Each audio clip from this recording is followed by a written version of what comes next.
Alhamdulillah, salatu wassalamu ala Rasulillah. Allahumma salli ala Sayyidina Muhammad wa ala ali Sayyidina Muhammad. Raditu billahi rabba wa bil islami dina wa bi Muhammadin nabiyyan wa rasulah. Rabbana zidna ilman nafi'a warzuqna fahman salihah wa amalan salihah. Barakati fi hadhihi al-majlis kalimati la ilaha illallah Muhammadur Rasulullah sallallahu alaihi wasallam.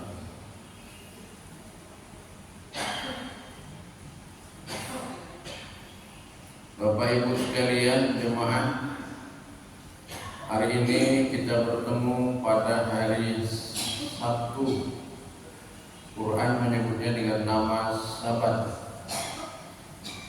Hari di mana perintah ibadah kepada umat Nabi Musa alaihissalam.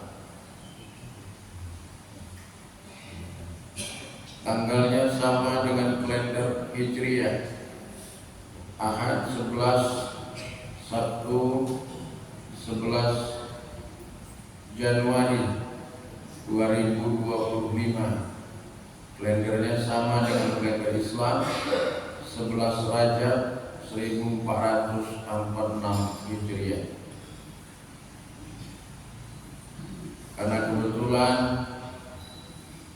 malam 31 kemarin, Selasa malam Rabu, bertepatan dengan tanggal 1 Rajab 1446 Hijriah.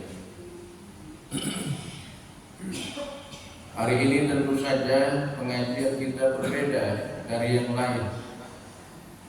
Bukan karena berbeda bentuknya, hujannya, tidak. Karena kita berada di salah satu kalender haram. Innal iddata asba'atu ashhuril haram. Di antara 12 kalender Islam ada 4 kalender yang diharamkan Allah. Haram terjadi perang di masa Nabi, pertumpahan darah, bulan di mana manusia disunnahkan meningkatkan ibadah kepada Allah. Tanpa terasa, posisi kita hari ini berada pada hari di mana kalender Islam itu, maka kita berada dalam pengajian di salah satu bulan Rajab. Jemaah yang dimuliakan Allah, ada apa bulan Rajab ini? Ini akan kita ceritakan dalam masa pengajian kita, insyaallah sampai 1 jam ke depan. Yang pertama, bulan ini disebut sebagai anugerah ampunan. Bulan haram yang dimaksudkan dari 12 kalender Islam itu yang pertama adalah bulan Muharram. Sebagian orang menyebutnya dengan nama bulan Syura, karena ada kalender yang disebut dengan nama Asyura, hari ke-10 bulan Muharram. Yang kedua, bulannya disebut dengan nama bulan Rajab. Ini bulannya Rajab. Yang ketiga, bulan di mana Nabi Ibrahim menerima wahyu Allah, ilham dan petunjuk melalui mimpinya, disebut dengan nama Zulkaidah. Dan bulan haram yang berikutnya adalah bulan pelaksanaan ibadah haji atau disebut dengan nama Zulhijjah. Ini adalah 4 bulan yang diharamkan Allah terjadi perang di dalamnya. Pertumpahan darah dan sunnah bulan ini dilangsungkan ibadah. Yang pertama, jemaah yang dimuliakan Allah, ini adalah bulan anugerah ampunan Allah. Makanya perhatikan kalau Rajab ini ibadahnya rata-rata menaik waktunya. Subuhnya hari ini nanti bisa lamakan Allah. Bahkan mungkin sampai 2 minggu ke depan subuh kita bisa sampai nanti 5:30 baru ajar. Ini salah satu pemancing juga supaya kita terbiasa mendekati waktu-waktu mulia. Di mana waktu mulia itu? Waktu yang disebut Allah dalam Al-Quran, wastaghfirullaha ila sahur. Mohon ampunlah di waktu sahur. Jadi kalau tadi waktu sahurnya jam 5, ajarnya 14 menit sesudah itu. Itu waktu yang disunnahkan untuk memohon ampun kepada Allah. Maka ada namanya sayyidil istighfar. Itu dia. Yang kedua, bulan ini adalah bulan di mana Rasulullah SAW paling banyak berpuasa sunnah. Puasa sunnah Nabi paling banyak terjadi di bulan Rajab dan Sya'ban, karena menuju dekatnya bulan Ramadan. Rajabun syahrullah, Sya'ban syahruni, Ramadan syahrul ummati. Rajab itu bulan Allah, Sya'ban bulanku kata Nabi, Ramadan punya umatku.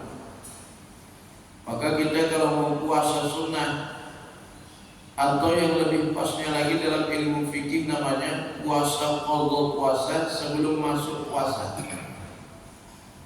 Ini mohon maaf, ulama fikih itu sudah sepakat, tidak ada ikhtilaf di dalamnya. Mungkin nanti disampaikan ustaz fikihnya, bahwasanya siapa yang batal puasanya tahun lalu, Ramadan lalu, dengan sebab sakit, musafir, ujur syar'i, atau kerja jihad, terbuka puasa, wajib qadha puasa. Kecuali orang yang sudah tua kali dengan orang yang sakit parah. Ada misalnya umurnya muda tapi sakitnya parah, mungkin dengan sebab operasi. Nah, orang seperti ini kalau yang sudah tua atau yang sakitnya parah, maka dia itu membayar fidyah sebesar 6 on 1 hari.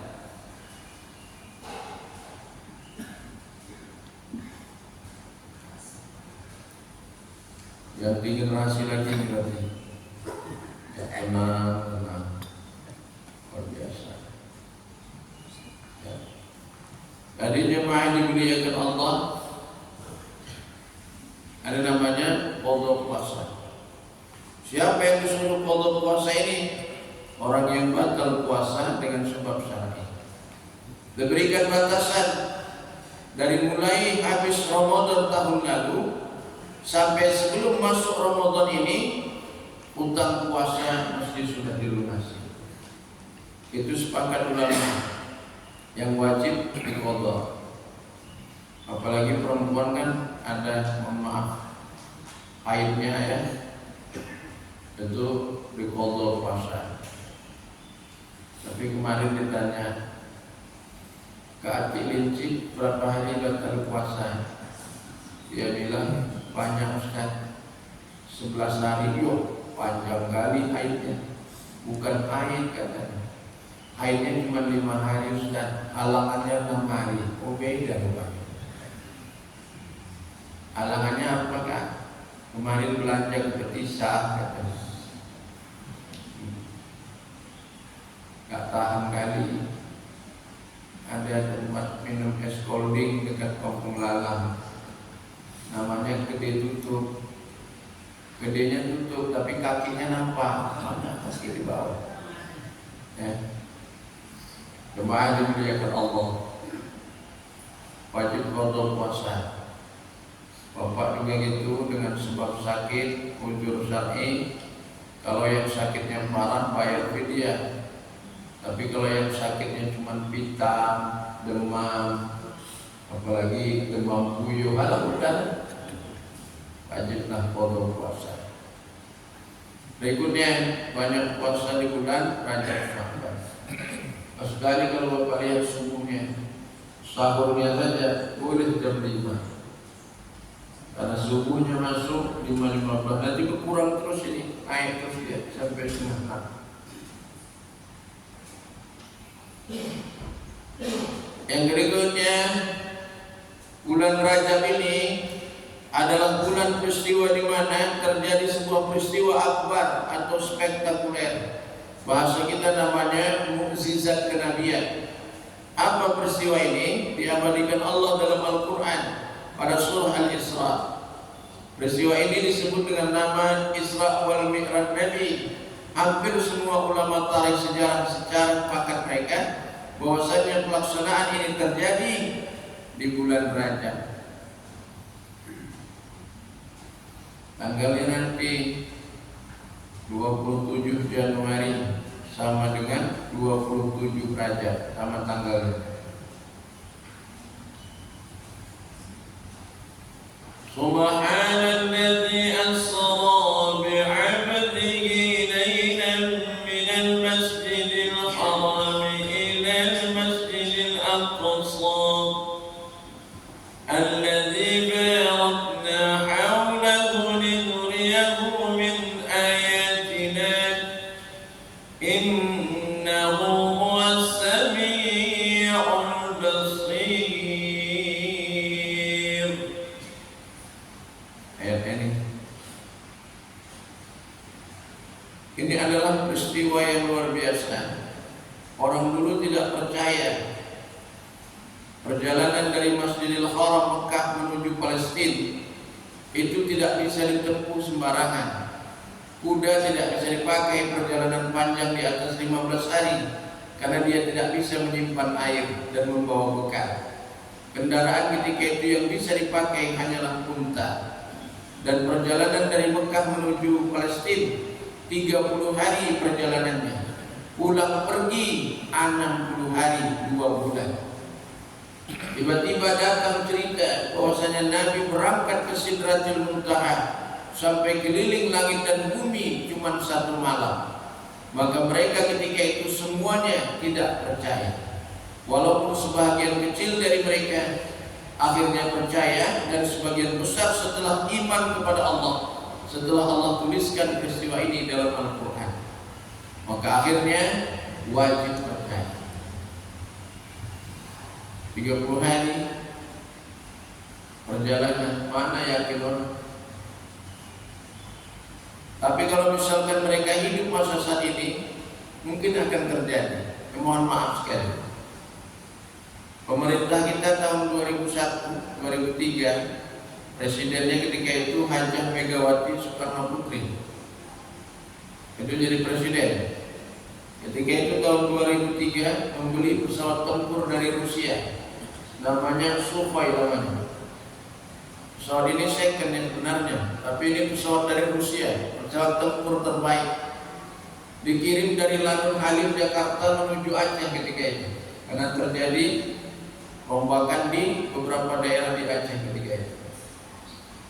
Dari terbang dari Lanut Halim sampai ke Aceh sana, dia cuma butuh waktu 8 menit. Kemana pesawatnya ini cepatnya? Sedangkan perjalanan dari Masjidil Haram ke Masjidil Aqsa hanya hitungannya sekitar 123 km. Kalau lurusnya saat ini tak sampai Banda Aceh.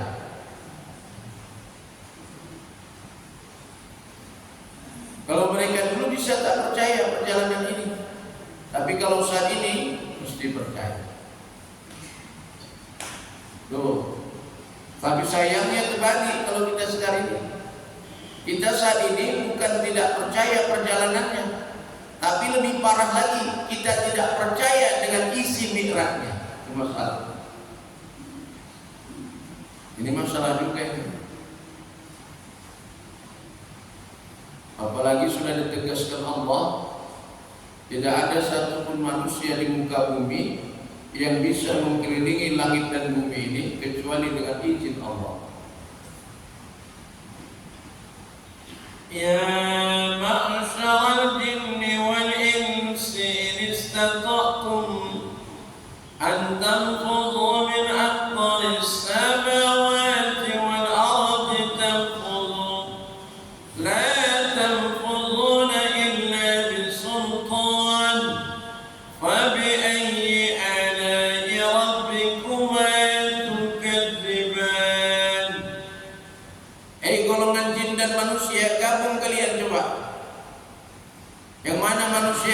paten sama jin yang paling paten, gabung dua-duanya. Mak Peci sama Mak Lampir gabung dua-dua. Gabung kalian semua dua-dua. Pampir sama Pampersi gabung. Kelilingi langit coba kalau bisa Allah. La tanfuduna illa bisultan. Tak bisa kalian kecuali dengan izin. Fa bi ayyi ala'i rabbikuma tukadziban. Mana kurnia yang mau kau dustakan? Perjalanan Nabi sampai ke langit itu membutuhkan waktu 50.000 tahun. Tapi Rasulullah melakukannya dengan sebutan Lailah, malam hari. Mana malam pusat, hitungannya dari kumandang azan Isya, itu awal malam. Dan azan subuh tadi menandakan berakhir malam. Jadi kalau disebut perjalanan itu malam hari, yang jelas dia dari mulai kumandang Isya awal malam sampai kumandang azan subuh tadi, itulah habis malam. Nah itulah dia jam perjalanannya. Kemana dimuliakan Allah.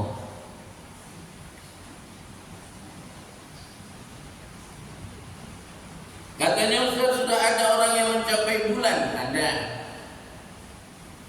Langit tak ada.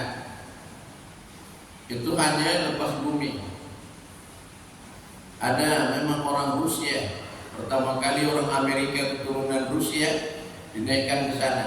Siapa namanya? Neil Armstrong.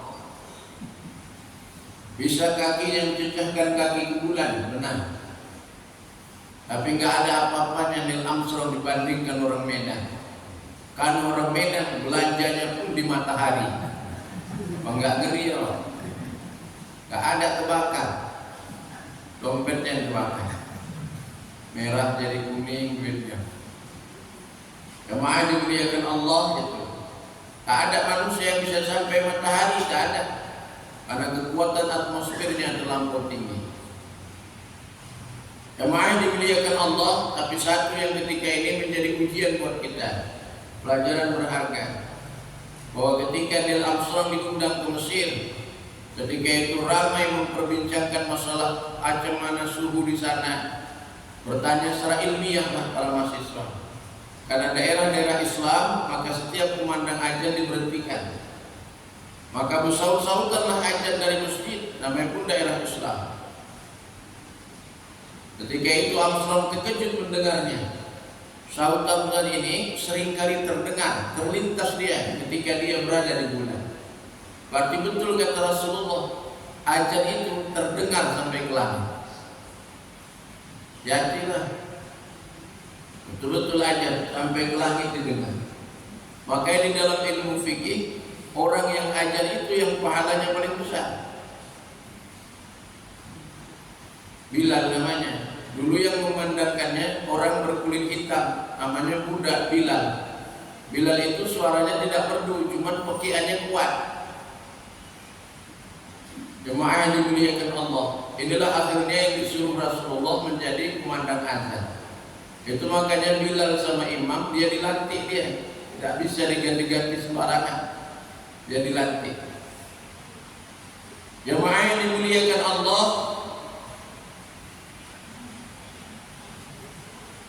apa peristiwa Isra Mi'raj ini berangkat Nabi? Ada beberapa peristiwa besar yang terjadi dalam peristiwa Isra Mi'raj ini. Inilah mungkin kajian kita pada kesempatan ini. Ya tenang, walaupun hujan tak akan nggak pulang hujan. Saya pun tahu nanti pas mau berhenti hujannya baru saya berhentikan. Pas hujan pulang apa ya? Jemaah dimuliakan Allah, perjalanannya dari Mekah Ustaz, ya, dari Masjidil Haram. Bukan masjid yang dibangun saat ini, bukan. Ka'bah dan sekitarnya itu namanya Tanah Haram. Kenapa Tanah Haram? Dulu ada 100 orang Nabi yang mati, kuburannya tak tentu di mana. Nah, itu maka areal itu disebut areal suci Tanah Haram. Itu yang bangun adalah Nabi Adam alaihissalam. Hancur di masa Nabi Nuh alaihissalam. Ketika itu Nabi Nuh terjadi badai besar, hancur bumi ini, hilang dia. Kemudian dibangun kembali oleh Nabi Ibrahim alaihissalam beserta putranya yang bernama Ismail alaihissalam. Dibangun balik sampailah saat ini. Itu namanya Ka'bah, areal sampingnya tanah haram. Namanya daerah itu ibadah, maka dibangunlah masjid namanya Masjidil Haram. Bukan masjidnya yang haram, tanahnya yang haram. Haram yang dimaksudkan haram kita berbuat maksiat di tempat itu. Sama macam bulan haram ini, haram kita melakukan maksiat di bulan ini, karmanya kuat. Maka disunnahkan bulan beramal supaya naik amalnya. Kalau bulan anugerah ini, berarti kita ngaji di bulan. Yang kedua, Masjidil Aqsa itu di Palestina. Tempatnya namanya Yerusalem Bethlehem. Cuman posisinya namanya kalau saat ini lebih mudah dicerna, Gaza namanya, jalur Gaza. Inilah jalur yang diperebutkan antara Israel Palestina. Itu Israel sendiri menumpang di tanah Palestina. Inggris yang masukkannya itu. Menumpang dia. Tapi dia menumpang di situ langsung mau menguasai. Kebetulan sekali arealnya itu dekat areal suci yang disebut dengan nama Masjidil Aqsa. Ini diperebutkan biasanya. Kemudian Rasulullah SAW dalam perjalanan itu singgah dulu Nabi. Kemana Nabi singgah? Nabi disinggahkan di Masjid Nabawi. Kemudian diterbangkan ke Tursina, baru sampai di Masjidil Aqsa. Jemaah yang dimuliakan Allah. Ketika sampai di Tursina, Tursina ini apa namanya Ustaz? Bukit. Bukit apa dia? Bukit tempat Nabi Musa alaihissalam menerima wahyu Allah.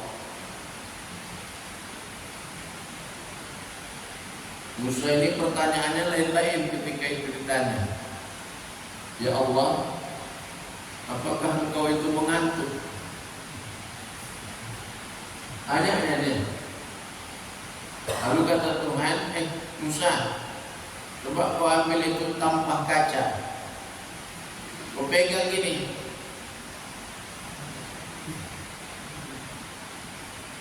Lalu diperintahkan pegang, ya. Tunggu ya, jangan dilepaskan kata malaikat sebelum nanti perintah Allah. Dipegang gini, hampir lama-lama ngantuk dia, jatuh langsung. Lalu kata Allah, begitulah aku jaga bumi ini. Kalau sempat aku tertidur sebentar saja, maka hancurlah bumi ini. Maka langsung dibantah Allah melalui surat ayat kursi. La ilaha illa huwal hayyul qayyum. Ta'khudhuhu sinatun wa nawm. Tuhan tidak ngantuk, tidak tidur. Kalau kita kebalikannya, kita memang ngantuk dan tidur. Maka orang yang disiksa Allah itu termasuk disiksa Tuhan. Itu adalah orang yang pertama kali melakukan perang 1987 antara Israel. Perdana Menteri Israel ini diuji Allah betul ini, disiksa Tuhan. Dia tidak bisa tidur selama 18 tahun. Habis badannya. Perdana Menteri pertama yang perang itu 1987, Iron Cell. Perdana Menterinya mati. Dan dia dikasih Allah penyakit, gak bisa tidur selama 18 tahun. Kenapa gak bisa tidur? Asal tidur dia, maka datang orang berjubah putih menyiksa dia di Masjidil Aqsa. Asal tidur, puluhan miliar habis untuk mau tidur aja. Itu termasuk siksaan Allah. Mau tidur aja puluhan miliar. Kalau kita kan enak, ngaji aja pun tidur. Apa lagi yang enak?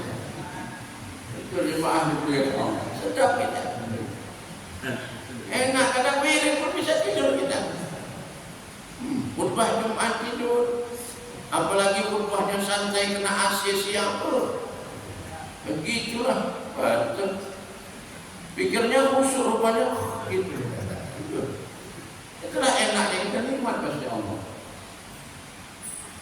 Jamaah yang dimuliakan Allah, itu tidur itu nikmat. Maka orang tidur itu tidak berdosa. Betul. Kalau misalkan subuh dia terbangun, subuh ini aja, memang tertidur dia, terbangun jam berapapun dia boleh sembahyang dan dia tidak didosai. Itulah orang tidur, tak pernah berdosa. Bukan mesti dimarah orang tidur, tak berdosa. Maka bapak nanti kalau tak mau berdosa tidur aja terus. Coba dimuliakan Allah, jalan. Itu bukti Allah juga itu. Semua pejabat militer Israel itu matinya itu luar biasa. Siksaan Allah. Tapi situ pun tak mau juga. Sampai sekarang makin ngeri pula lagi. Ini Perdana Menteri Benjamin Netanyahu. Dibilang orang pun Benjamin setan kau katanya. Kita gitu. Ini udah kena penyakit, tidak bisa kencing. Baru kencingnya mengeluarkan nanah dan berbau. Ini saya di Perdana Menterinya. Sedang dibawa berobat ke Inggris. Mau berobat dah lagi. Jamaah yang dimuliakan Allah, Nabi disinggahkan di Tursina. Ada kuburan yang wangi sekali. Kuburan siapa ini Jibril? Ini kuburan Masitah ya Rasulullah. Masitah dan keluarganya ini dibunuh Fir'aun, direbus Fir'aun. Kenapa? Karena tidak mau mengakui kalau Fir'aun itu adalah Tuhan. Fir'aun ini luar biasa nih.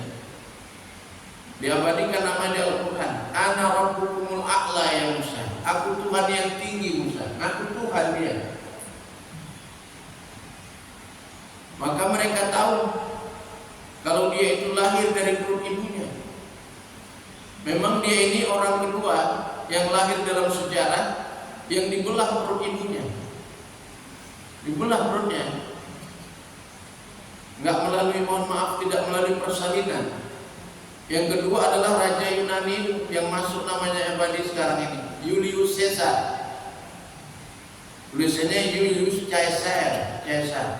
Maka operasi orang melahirkan itu disebut dengan nama operasi Caesar. Nama dia itu. Raja Romawi Yunani yang dibelah perutnya, orang itu bilangnya anak separuh dewa karena sehat. Karena sehat badannya, bukan dewa punya anak. Maka sampai saat ini operasi orang melahirkan namanya operasi Caesar. Kecuali Wati Lincip semalam salah sebut dia. Udah lahir cucunya mati, udah Ustaz. Operasi semalam cucunya lahir. Operasi apakah? Operasi apa ya? Sirsak katanya. Ya Allah. Caesar. Jemaah dimuliakan Allah. Hingga siapa Masitah ini? Orang yang tidak mau mengakui kalau Fir'aun adalah Tuhan. Akhirnya dengan ini seluruh keluarganya direbus Allah. Bisa mempertahankan keyakinannya macam itu. Coba kita kalau sempatlah perkara itu terjadi sama kita, kira-kira macam mana lah kita ini?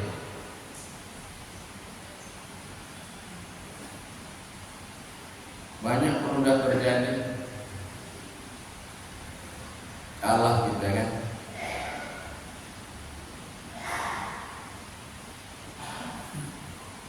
Perkara yang kecil ada. Misalkan pemilihan pemimpin hati-hati.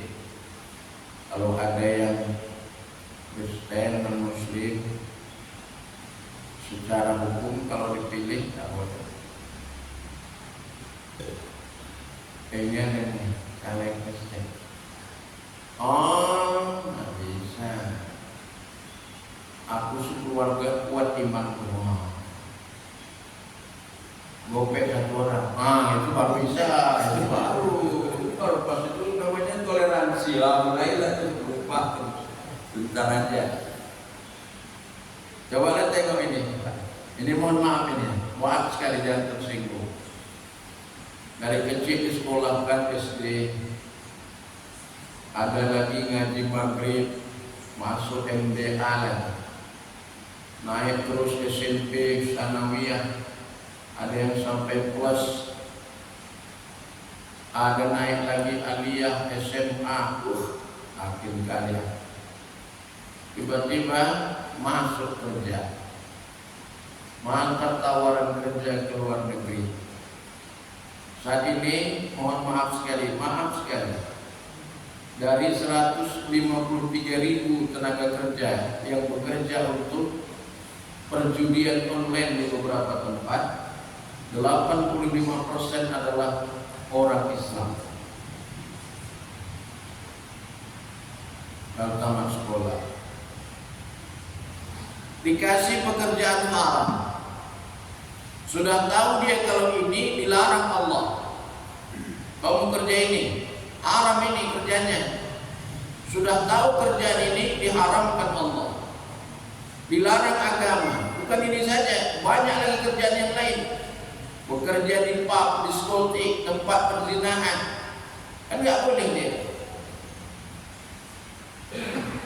Sudah tahu ini dilarang kerjaannya, tapi karena demi uang angkat juga. Berarti kan sudah lari akidahnya. Rumah dimuliakan Allah. Jadi dulu masih Tahuzat tinggal di rumah Fir'aun, ya sama dengan saat ini. Kita bekerja pabrik, kadang pabriknya punya orang yang non-muslim. Tapi kita jangan menggadai akan agama kita, sehingga kita terus tunduk dan patuh, sehingga tidak tahu kita dengan agama kita sendiri. Jemaah yang dimuliakan Allah, ini yang dimaksudkan. Maka sampai beripit terakhir nyawa kita disuruh husnul khotimah. Kematian yang paling indah adalah orang yang bisa menyebut dengan tenang kalimat la ilaha illallah sebelum dia mati. Sampai kadang enak kali dia la ilaha illallah, bisa sebut-sebutan bagus kalimat zikir ini.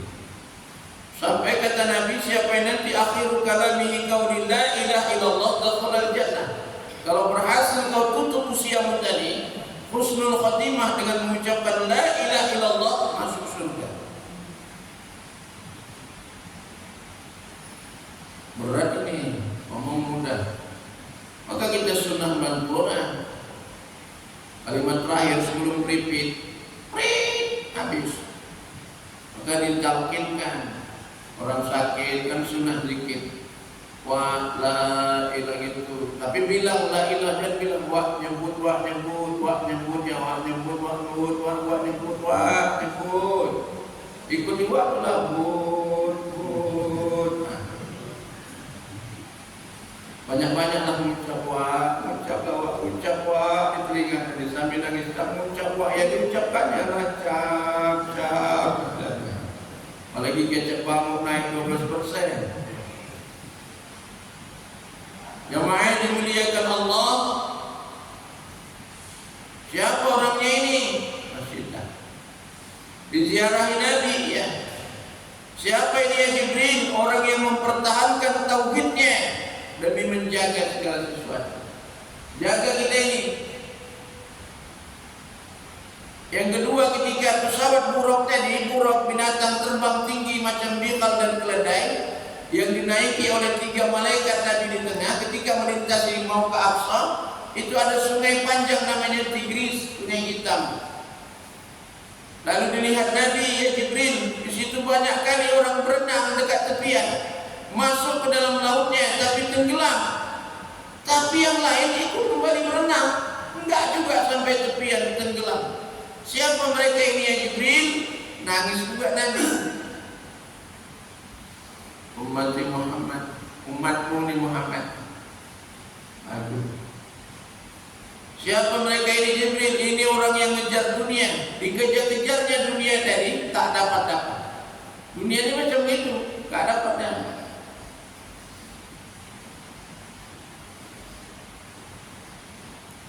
Jemaah dimuliakan Allah, kita ini umur kita pendek, angan-angan kita panjang. Bahkan badan kita kecil, rumah kita kebesaran. Orang dahulu memang umurnya panjang-panjang, tapi angan mereka terlalu pendek. Seperti yang diceritakan dalam kitab Qisasul Anbiya, percakapan Nabi Syam alaihissalam dengan perempuan dekat kuburan. Nabi Syam itu adalah putra Nabi Nuh yang meninggal pada usia 780 tahun. Nabi Nuh sendiri meninggal 1150 tahun. Kalau kata guru MDA tahun 80-an 950 tahun, beda ikhtilaf. Ada perempuan nangis dekat kuburan, wahai ibu, kata Nabi Syam, kenapa kau nangis? Sedih aku, kenapa kau sedih? Anakku meninggal, muda kali sudah meninggal, remaja mati anak. Ditanya berapa usia anakmu itu? 375 tahun. 375 tahun ABG, anak remaja. Orang ketika itu mereka baru sunat, khitan laki-laki itu 90 tahun baru sunat. Dulu, kalau saat ini 90 tahun sunat mati tekangkang, waduh. Ada penyakit gula tak baik-baik. Dulu ini. Lalu kata Syam, nanti akan lahir Nabi setelah aku, turunanku. Dan umatnya tak sampai 1/10 umur kalian. 100 tahun, terkejut dia. Ada rupanya orang umurnya pendek kali macam itu kan. Hari ini coba kita sadari, kita yang disebutkan itu lebih pendek pun dari 100 tahun. Kalau saat ini sudah ada orang di kampung kita ini umur 100 tahun, itu boleh dikatakan sudah orang yang tertua di kampung itu. 100 tahun pun tak payah jalan kita, tidak macam orang dulu sehat. Itu biasanya jalan sudah maju mundur, kadang maju banyak mundur. Gigi pun sudah gugur, makan pun sudah banyak gugur. Nah iya, jangan dibilang kalian gugur, gak boleh. Coba dimuliakan Allah, karena mati itu tidak melihat umur orang. Ada bapaknya yang masih hidup, anaknya meninggal dunia. Itu maka kita sembahyang kita 5 waktu. Kenapa? Karena kita nggak tahu kapan datangnya. Kalau misalkan datangnya habis subuh ini, selamatlah kita. Kalau datangnya nanti habis zuhur, selamatlah kita sampai asar. Itu maka sembahyang kita 5 waktu dibuat. Karena kematian kita datangnya tidak terduga. Kata Nabi, siapa yang menjaga ibadahnya ini 5 waktu dia jaga dengan baik, ibaratkan orang yang mandi 5 kali dalam sehari.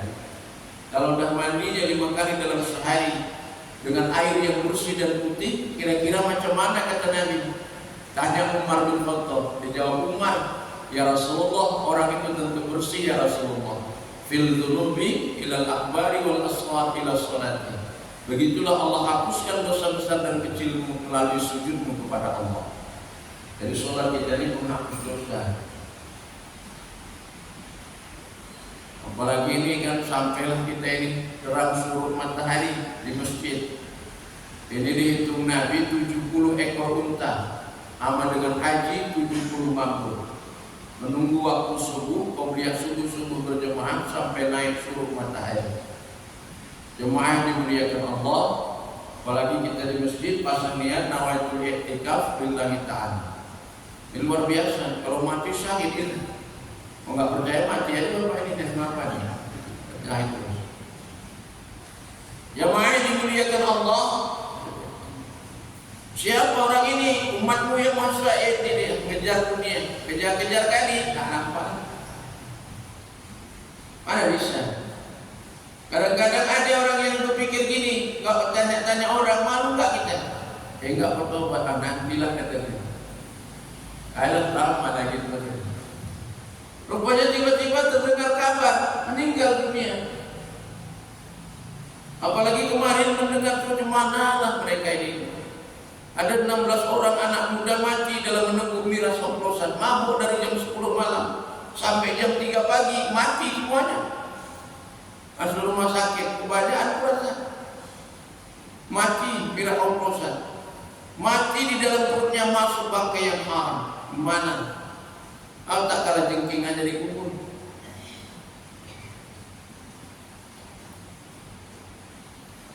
Maaf dimuliakan Allah. Enggak takut kita. Enggak ada takutnya. Dianggap biasa. Padahal orang-orang kubur itu begitu. Itulah dunia. Ada nyanyikan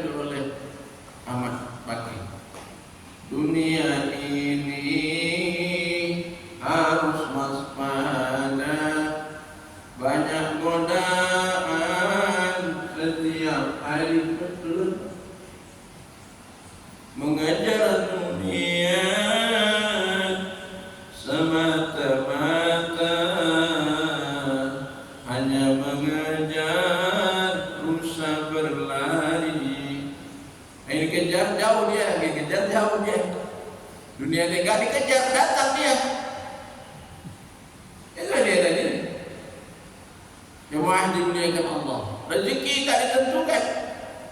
Kehidupan juga tidak jelas.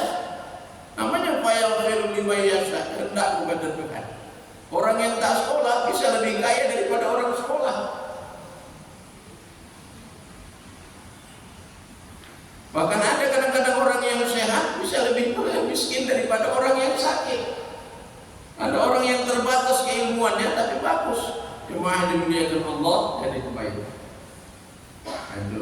Jadi ini kesempatan Allah. Kita ini termasuk orang-orang pilihan Tuhan, bisa datang ke Tuhan. Berenang ke tepian, rupanya begitulah manusia. Dan dikejar kali, nanti pas dikejar kali, di situ pula datangnya. Ini mohon maaf, orang pulang itu senang. Contoh ya Pak. Ini kan anak sekolah ini anak sekolah depan ini. Bapak pun kan guru sekolah. Kemarin kan waktu hari Senin kan pembukaan pertama sekolah. Tahu lah sekolah SD di kampung.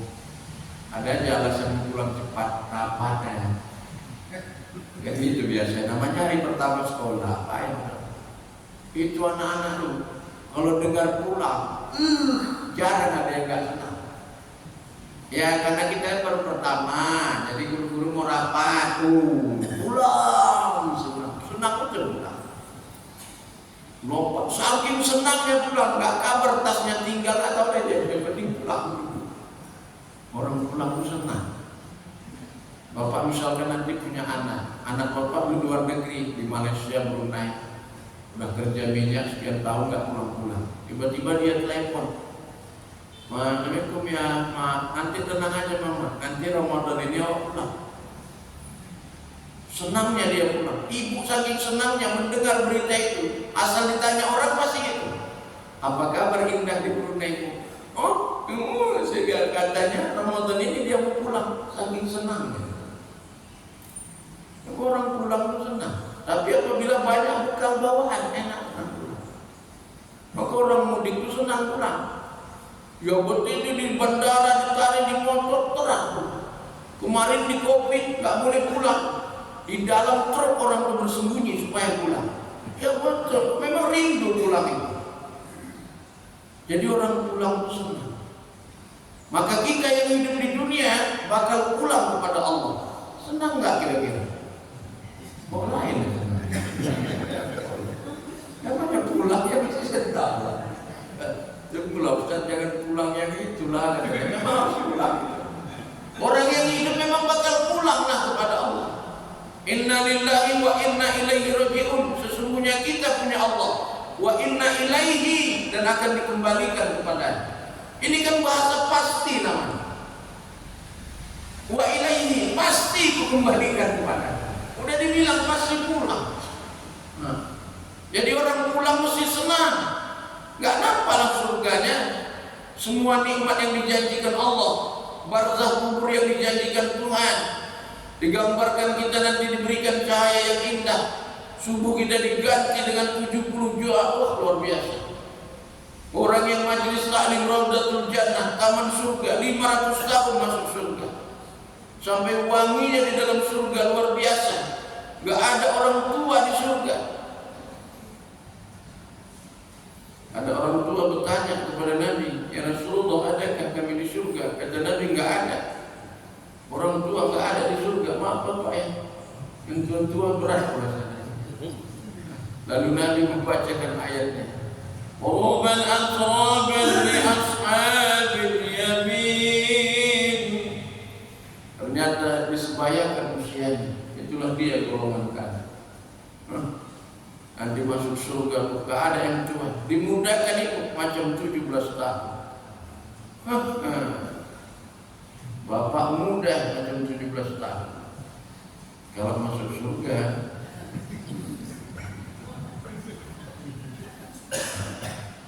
jumpa nanti kami suami istri, Ustaz, jumpa lah. Rame kan. Gak ada ibu marah-marah lagi. Karena bidadari semua yang di sana. Bapak tenang. Nanti Bapak dijumpakan dengan bidadari surga tercantik. Ini bidadari surga, rupanya istrinya.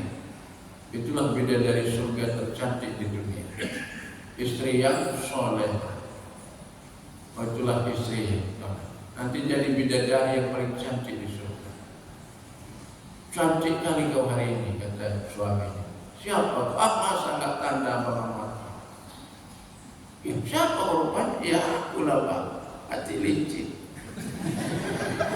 Kata lebar masuk surga. Berapa lama kita tinggal di Amsterdam bang?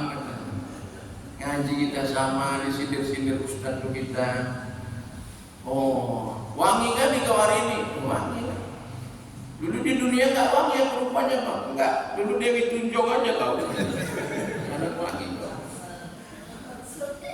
Jemaah dimuliakan Allah. Siapa istri yang surga tadi? Istri yang kalau dipandang lakinya menyenangkan hati suami. Hati bu. Kalau dipandang bapak senyum aja.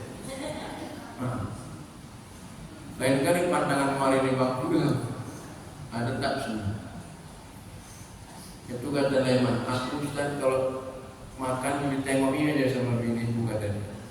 Oh mungkin dia menjalankan sunnah. Enggak Ustaz, asal makan nanti kan ditengokinya, lama-lama disorongkannya di bangku tak gede katanya. Tak makan pak katanya. Jemaah dimuliakan Allah, jaga baik-baik. Akhirnya sampai Nabi, di mana Nabi sampai? Di Aqsa. Ada di belakang Aqsa itu ada sebuah tempat dia tak berkeramik, bertanah saja. Rupanya di belakang itu memang disengaja dibiarkan karena itu adalah tempat buruk bersandar ketika mau naik langit dulu. Saat ini tidak bisa dikunjungi karena Masjidil Aqsa ini dalam kondisi perang. Sulit jemaah ziarah ke sana, nggak dikasih. Dulu boleh diziarahi tempat ini. Dan tempat itu adalah di mana malaikat dan para nabi bertemu ketika itu di Aqsa. Makanya tempat itu wangi sampai saat ini. Walaupun dia bertanah daerah itu dibiarkan, tapi dia wangi. Jadi 1000 tahun dia. 1000 tahun umurnya di sini. Masih wanginya masih ada. Itu ada beberapa jemaah ziarah dan masih wangi. Itu adalah makhluk dan binatang dan malaikat yang dari surga. 1000 tahun sudah ceritanya, wanginya masih tinggal. Gimana wanginya? Dan berangkat Nabi. Tiba-tiba jemaah dimuliakan Allah. Rasulullah melihat seorang nenek tua, sudah tua bersolek macam anak muda. Haluna Muhammad, Haluna Muhammad dipanggil. Jangan tengok ya Jibril, jangan tengok. Haluna, perempuan tua yang bersolek. Ya dicontohkanlah umpama ada yang sudah tua kali umur 70 tahun pakai lipstick Sophie Martin. Antara bibir sama dagu nggak tahu yang mana yang keriput darahnya. Pakai sepatu hak, wah luar biasa. Rupanya siapa perempuan tua itu? Itu lambang dunia Muhammad. Rupanya dunia kita sudah tua, kita saja yang menyolai dunia ini sehingga nampak kelihatan muda. Dari mana tahu sudah tua? Wal jibala awtada, gunung-gunung dah meletak. Bersambiran macam arisan orang tua. Tahun lalu gunung sini, besok gunung sini, meledak semua. Gunung itu adalah paku dunia. Kalau pakunya sudah mau lepas, pati buminya mau hancur. Siap-siaplah. Kemudian tiba-tiba ada perempuan cantik yang memanggil Nabi, Haluna Muhammad, Haluna Muhammad. Jangan tengok Muhammad dan Jibril terus saja. Siapa Jibril? Setan Muhammad. Panggilannya menarik memuji manusia, tapi menyesatkan manusia. Kemarin ada yang nyanyikannya itu, apa namanya? Roma Irama. Bapak kenal Roma Irama? Mengapa yang asik-asik itu yang dilarang? Betul. Kata Roma nih, kata Roma. Bukan Roma kelapa. Mengapa yang enak-enak itu diharamkan? Ada pula dia buat lagu. Ada dia, itulah perangkap setan. Caranya dibuat bermacam-macam kesenangan. Teng-teng, teng-tengnya nggak perlu. Itulah kata. Bagus pula dia bikin lagu. Kemarin ada lagunya judi.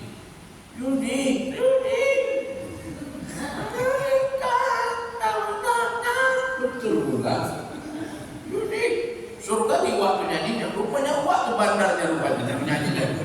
Cocoklah kau pula. Jemaah dimuliakan Allah. Gitu. Rupanya memang benar, dijebak kita.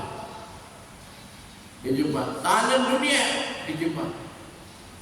Islam arahkan macam kiri, dijebak kita. Apalagi di tengah situasi dan kondisi macam ini, jaga baik, etikat kita jaga baik. Ini luar biasa ini. Kondisi akhir.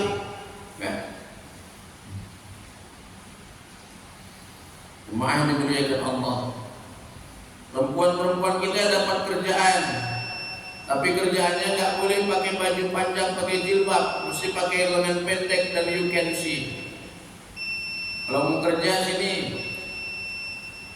bilangnya adalah terpaksa.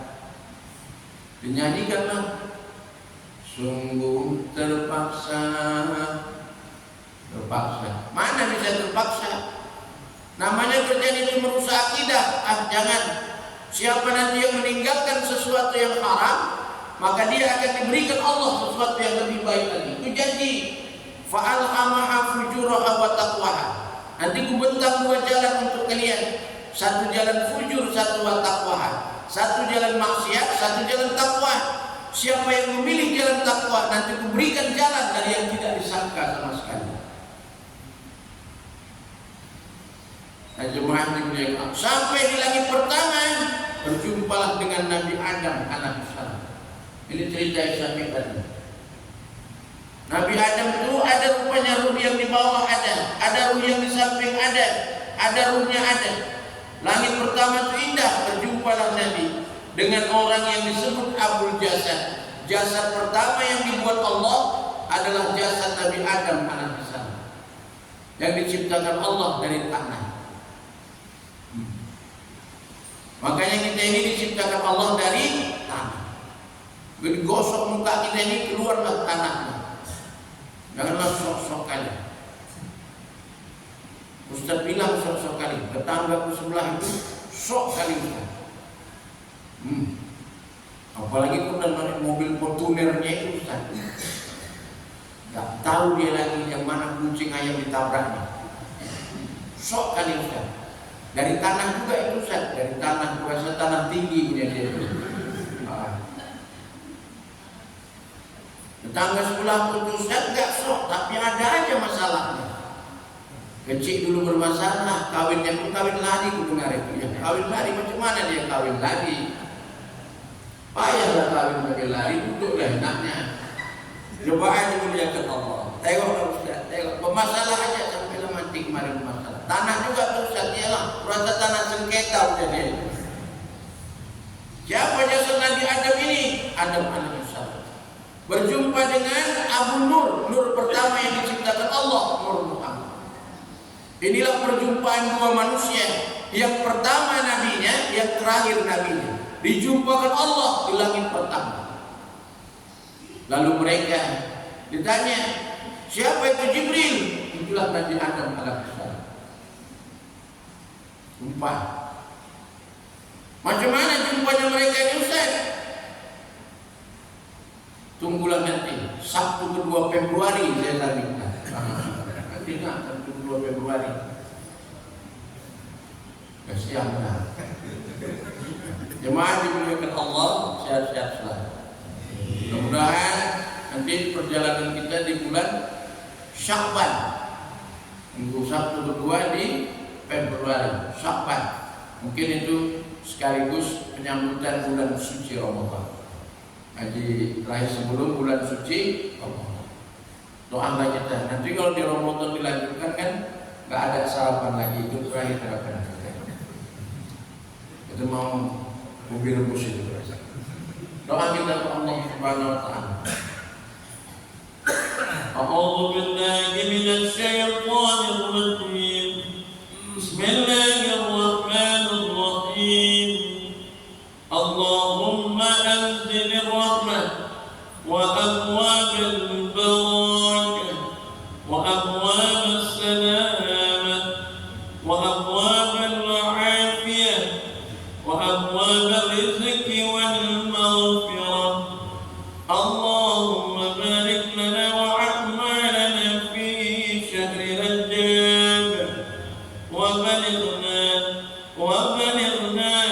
وصحح أجسادنا وصحبة بنورة المعرفة إلى شعبان وشهر رمضان. ربنا آتنا في الدنيا حسنة وفي الآخرة حسنة وقنا عذاب النار والحمد لله رب العالمين. اللهم صل على سيدنا ونبينا وحبيبنا وشفيعنا وذخرنا ومولانا محمد.